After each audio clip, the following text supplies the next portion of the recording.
Welcome back to Pokemon Episode Summaries. Today, I'll be doing Episode 28, Pokemon Fashion Flash. The episode begins with the gang back in Celadon City after the detour to that Hop Hop Hop town, now being on Scissor Street, otherwise known as Breeder's Lane. Also, to clarify, this was not a hint at Gen 2. It doesn't mean scissor, it means scissor, okay? Anyways, after Brock shows Ash and Misty a whole bunch of the salons and beauty parlors on the street, Ash and Misty come to the conclusion that Brock must have wanted to come here due to wanting to be a breeder. Brock doesn't answer them, though, being so sidetracked by all the salons. Brock isn't the only one sidetracked by salons, though, as Misty notices a poster for a grand new opening of a new salon, being Salon Roquette. So they go to check it out due to Misty's severe want, and they look inside, seeing two people, being Jesse and James, but disguised as usual, giving a huge fashion makeover to a Raichu and a Dodrio. And the Raichu and Dodrio are not happy about it, man. I wouldn't be either, getting all this makeup and bullshit slathered all over me. But their trainer is nothing but happy with the results. And I don't know why, they look ugly as fuck. As the trainer leaves, Meowth counts up the cash that they got from the job, arguing that he should keep all of it, as Jesse and James would just spend all of it, making their entire plan, which was simply this time to use the beauty salon and all the stupid trainers who would take their Pokemon to it to make some extra cash. So all in all, just a pretty harmless scam, especially in comparison to a lot of the things they do. Misty almost falls for Team Rocket's scam, though, wanting to go into the new salon, but Brock interrupts her, stating that he has found what he was looking for, the reason why that he wanted to come to this street in the first place. He then directs Misty and Ash to a different salon, and becomes nervous, almost like how he would when there was a beautiful girl nearby. When they enter, they do in fact see a beautiful girl who is massaging a Chansey, which makes it very happy, along with the trainer who owns the Chansey, thanking the girl for the wonderful job. The beautiful girl then reveals her name as Susie, and directs her attention to Ash and the gang, asking them if they were here to get their Pokemon massaged. Ash responds that they were simply here because Brock wanted to be here, leading Brock to blush even more at the attention that he was now getting from Susie. Unable to say anything in response. Embarrassed by Brock's incompetence, Misty directs her attention to something more interesting, being the Vulpix that was lying on a chair in the salon. She is quickly enamored by its utter cuteness, and keeps complimenting it. Man, if only Psyduck got those compliments, huh? But the Vulpix isn't grateful for the compliments by any means, and chars Misty's face with a flamethrower, wanting to go back to sleep. Ash also checks it with his Pokedex, with Susie likely being more knowledgeable on this Vulpix than the damn Pokedex, apologizes on Vulpix's behalf, stating that it simply didn't like any strangers. Man, that's a recurring theme in Pokemon in these episodes, huh? Brock then suddenly musters up the courage to talk to Susie, revealing to her that he wanted to become a Pokemon breeder just like her, and wished to study under her as her apprentice. This shocks Ash and Misty, as Ash questions why Brock would want to study under a random person that he didn't even know. Brock then goes on to give a huge-ass rant, revealing that he was very familiar with Susie's work, explaining that she was very famous in the Pokemon breeder world, and was astounded and even angry to a point that Ash didn't know who she was. Unfortunately, even after combining his love for girls and Pokemon breeding in his long-ass rant, the rant still isn't enough to convince Susie to take him on as her apprentice, due to Susie having such a busy workload, and still not considering herself to be a master yet. Misty then goes up to Vulpix yet again, trying to question Susie on why it hated strangers, but not before Brock can continue his rants, going on about how beautiful the Vulpix was, and how good of a model it could be, due to Susie's care with it. Ash then puts a stop to Brock's rant and simping, thankfully. Surprisingly, Susie isn't weirded out by Brock's obsession at all, and happily serves lunch for Ash and the gang, being tea, while Brock serves Pikachu some of his custom-made Pokemon food. When Misty explains that the food is custom-made, this impresses Susie, who compliments Brock on how well of a cook he must be, noting Pikachu's extremely shiny coat of fur. This obviously makes Brock blush wildly, as him and Susie proceed to talk about the importance of nutrition for Pokemon and the food that they eat, with Susie stating that that was the sole reason why she wanted to become a breeder in the first place. Making Brock blush even more, Vulpix then hops off the chair and joins Pikachu by its bowl of food, stealing some of it. Brock is really flattered that Vulpix likes its food, with Susie being extremely shocked, noting that it only ever ate food that she made before. Misty then pivots the subject of the conversation to the new salon that had opened that was so focused on dressing up Pokemon flashily, with Susie explaining that it was a new recent trend that trainers were doing, where they wanted to dress up their Pokemon to the nines. Susie explains that she disagrees with this, as she believes it's what a Pokemon can do, and how they behave that's what's important, and that's what should be nurtured, not its random looks. And I agree, all those fucking stupid outfits that they're wearing, they look stupid as fuck. And that's obviously Ash's sentiment too, who agrees with Susie that a Pokemon's personality was the most important thing, as he points out how Pikachu was super kind, giving Vulpix some of his food, and that was more important than Pikachu wearing a dress, for example. Misty then rebuttals that Pokemon dressing up was cool and entertaining, and that's all that matters. This leads Ash and Misty to get into a pitty argument about their ideals of what was more important for a Pokemon, fashion or their personality, as Brock and Susie look on in embarrassment. Ash then ends the argument by taunting Misty, stating that if she loved fashion so much, she should let Psyduck dress up, thinking Misty would never allow this due to how much she hated Psyduck and wouldn't want to put in the effort to make him look cool. Misty loves Ash's idea, though, finally having an excuse to go to the salon. But Ash reveals that he was only joking, revealing that no one would probably ever find Psyduck beautiful. This pisses Misty off, as she just becomes even more motivated to go to the salon. Due to Misty's adamant love for fashion, this causes Susie to begin questioning her own ideals, and if a Pokemon's personality was really the most important thing, along with a bond with his trainer, wondering if she should pull a Salon Roquette and pivot to fashion. Brock and Ash remind her to not let others get into her head, and to not let them ruin her ideals, instead suggesting that they change the public's ideals to make them care about a Pokemon's personality more. And Brock does this by having Pikachu get massaged by Susie, having Susie give a lecture on the importance of the bond between people and Pokemon, which was being achieved by this massage.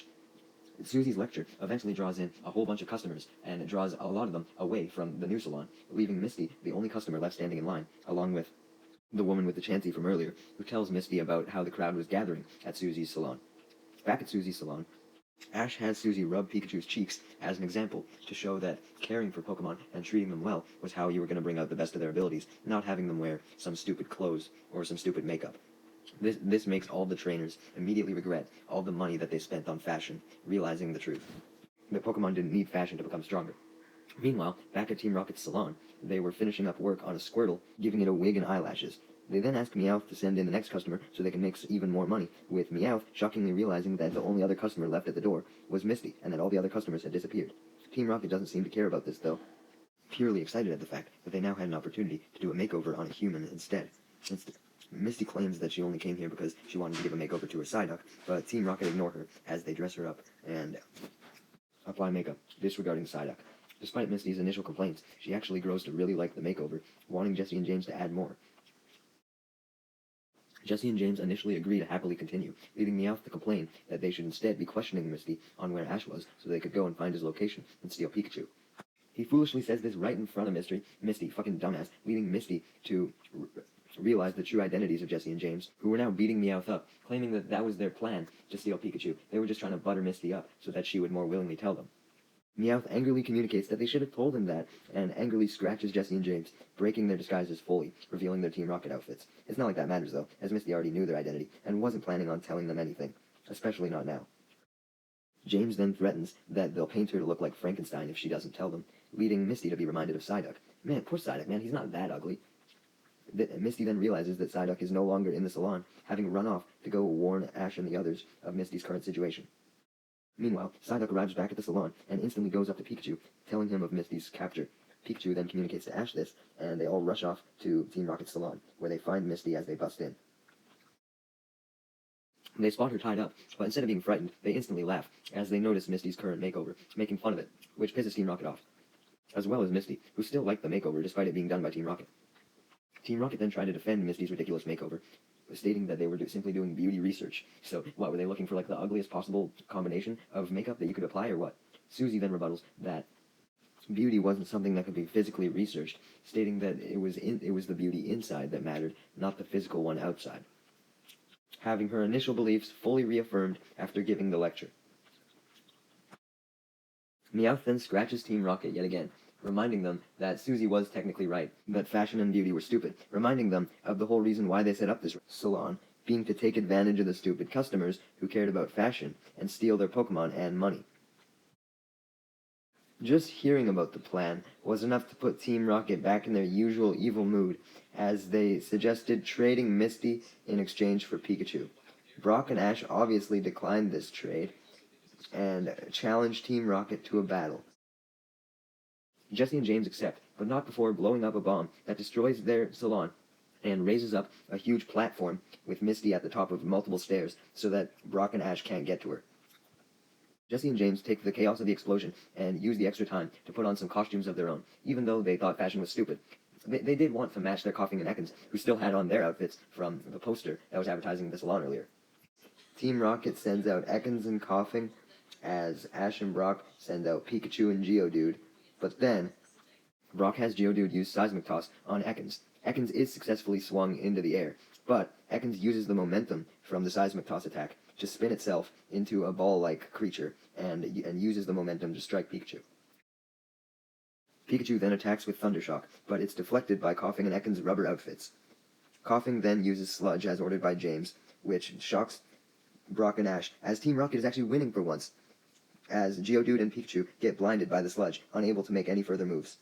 Meowth then joins in on Ekans and Coughing's attack as they move in to deal a finishing blow, but then Vulpix comes in at the last second in a Deus Ex Machina moment, which shocks Coughing and Ekans so much that they trip over their outfits. This leads Susie, who's also on the battlefield, to state that Team Rocket caring about fashion had backfired on them, and since they cared so much about their Pokemon's outfits, they had now tripped on them and were now going to fucking lose the battle. Vulpix then unleashes a powerful fire spin, sending Team Rocket blasting off, but also charring Misty in the process. Brock and Susie then state to all the customers that had since gathered outside the remains of the salon due to the explosion that Vulpix and its power was a perfect example of how there was more to a Pokemon than just its regular beauty, and how its personality and inside traits were what was truly important. Now seeing Vulpix as way more than just a beautiful Pokemon, but a hero, this inspires all of the customers to take off all the terrible fashion on their Pokemon, thankfully. As for Misty, she's angry that she's been charred. Misty gets even more angry when she spots Psyduck, scolding him for abandoning her in her time of need, not knowing that Psyduck was the one who alerted Ash and Brock to come to her rescue. Psyduck then just sadly unties her as he wishes he could have Misty's affection. Ash and the gang then return to Susie's salon, with Susie thanking them for helping her keep her beliefs in check. Susie then reveals that Ash and the gang have basically made her realize that, despite her fame, she still has a lot she can learn. I mean, she had her core beliefs challenged so easily and had to get them reinstated by people she just met. But this has inspired her to go on a training journey so that she can become a truly good Pokemon breeder, which she comments that she thinks Brock already was. Brock is flattered by Susie's compliments, and is even more flattered when Susie requests that Brock take care of Vulpix while Susie goes on her journey, stating that Vulpix clearly cared for Brock as much as she cared for her. As if you remember, Vulpix never ate any of anyone else's food, but she willingly ate Brock's, right? So they must have a bond of some kind. Brock eagerly accepts and captures Vulpix inside a Pokeball. Ash and Misty are happy for Brock, but Ash gets sidetracked by Misty still having that ugly-ass makeup on her face that Team Rocket put on, and laughs, which angers Misty to an extreme degree. But anyways, Susie then leaves on her journey as Ash and the gang wave their goodbyes and set off on theirs, as Team Rocket gets chased by angry customers who were angry at them for their scams, and all of the rude things that Meowth had said about them.